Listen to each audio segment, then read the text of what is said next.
আহ, আমি জানি যে হিন্দু ধর্মের বেশিরভাগ অনুসারী বেদের কথা জানে না তারা। তবে আপনি কি বেদের সব কথাগুলো মানেন? বেদের কথার সাথে কি আপনি একমত?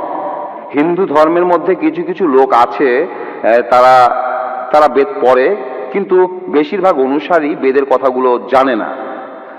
আর অনেক ধর্মীয় নেতাই বেদের কথা অনুযায়ী তাদের কাজগুলি করে না। বেদ ঠিক হয়ে থাকলে তারা এমনটা করে কেন? উত্তরটা জানতে চাই।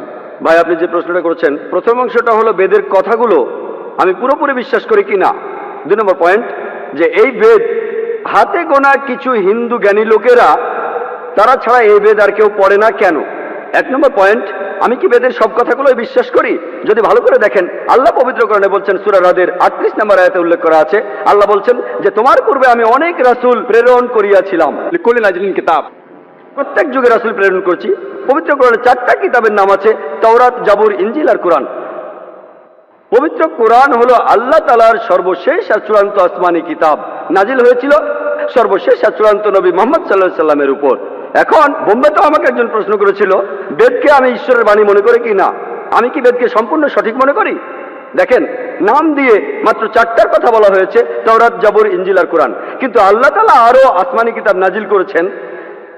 এখন বেদের ব্যাপারে, বেদকে আমি ঈশ্বরের বাণী মনে করি কিনা, যেহেতু পবিত্র কোরআনে বেদের নাম উল্লেখ করা নেই, হাদিসেও বলা হয়নি, আমি নিশ্চিতভাবে বলতে পারি না যে এটা ঈশ্বরের বাণী।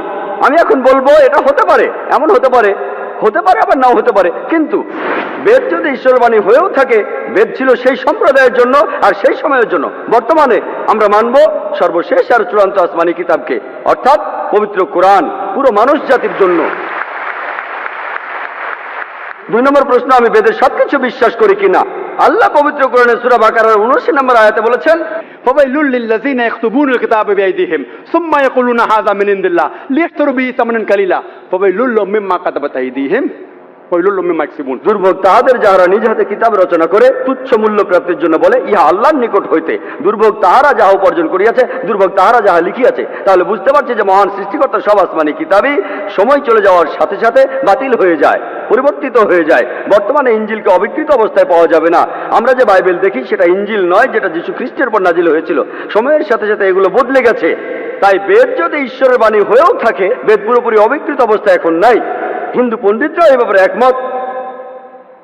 আর আল্লাহ পবিত্র কোরআনে সূরা হিজরের 9 নম্বর আয়াতে বলেছেন, আমি কোরআন অবতীর্ণ করিয়াছি, অবশ্যই আমি উহা সংরক্ষক। কোরআনকে আরো বলা হয় ফুরকান, যা দিয়ে সঠিক ও ভুল আলাদা করা হয়। তাই বলবো, বেদের যে কথাগুলোর সাথে কোরআনের মিল রয়েছে সেগুলো সত্যি বলে মেনে নিচ্ছি,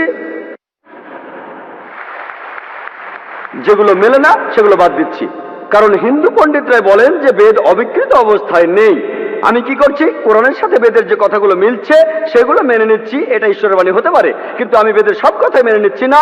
বেদে অনেক অবৈজ্ঞানিক কথা রয়েছে, এটার উপরেও লেকচার দিতে পারি, কিন্তু সে ব্যাপারে এখানে বলতে চাই না।